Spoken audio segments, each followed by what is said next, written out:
Or they try to.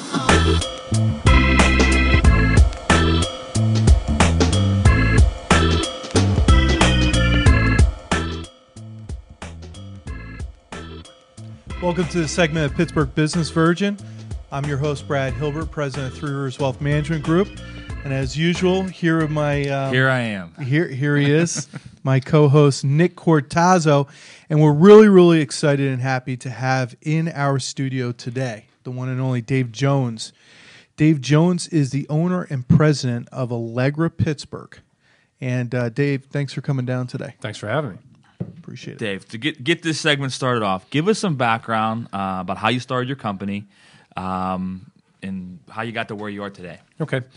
Unlike many entrepreneurs, I'm a corporate guy. So I spent 26 years in corporate America. But like probably many of our listeners, leaving corporate America. So. Yeah, I think there's pros and cons on both sides of that track.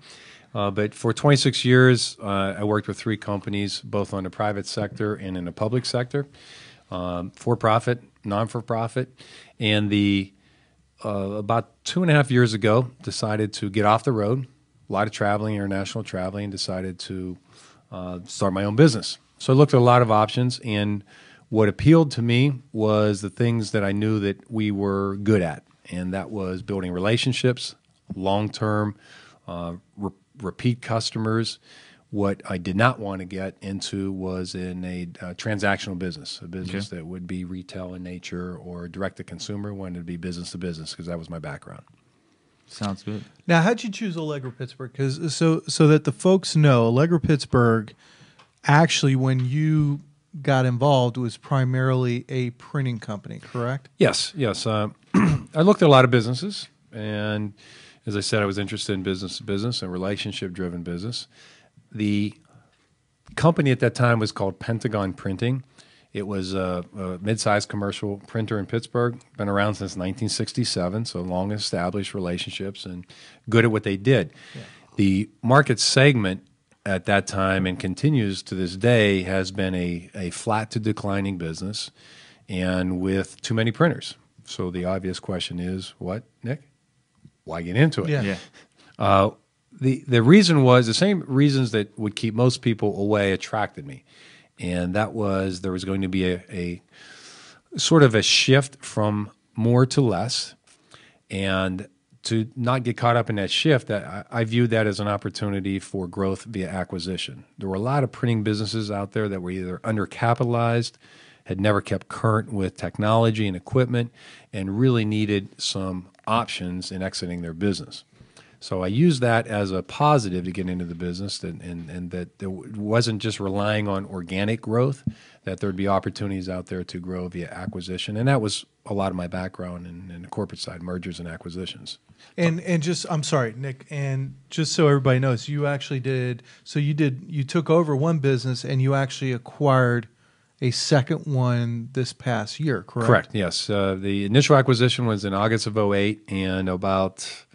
I guess 18 months later, we acquired our second company and integrated that. It was actually bigger than us, larger in revenue, larger in size, and we're now integrated fully, and we're always looking for the next opportunity. And I think that would be a good segment to hit on. But before we get there, in this segment, we're kind of talking about that first leap, how do you get in, how do you get going. For someone that's been in corporate America 26 years, worked for different private companies, what were some of the thought process you went through when, now, or was it, were you nervous? What made you want to take that leap and start your own company? And kind of initially, I think a lot of people think about doing that, but you went ahead and did it. Right. And what got you through those initial barriers? What's the difference between thinking and pulling the trigger? Maybe just in between your ears barriers. It's interesting because I also, when I exited the corporate side, I also, at the same time, interviewed and actually turned down an opportunity to go back in working for someone else. Yeah. Previous industry, in the chemical industry.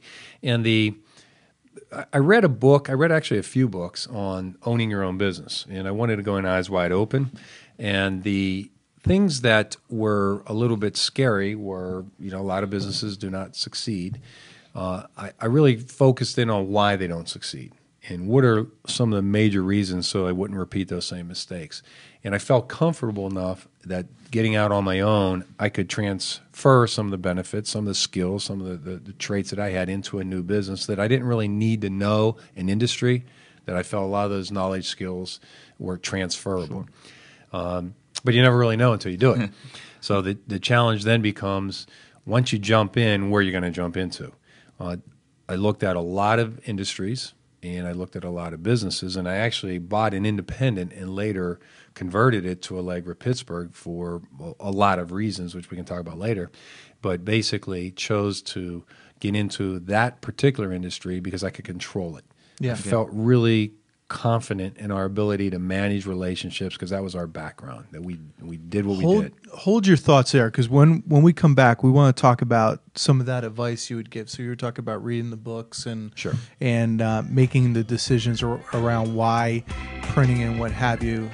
You did your homework. So what I'd like to hear from you is some of the advice that you have for people that are watching this, thinking about, as Nick had mentioned, taking that leap of faith, leaving corporate America, Sure. going out on their own. Be right back with the next segment.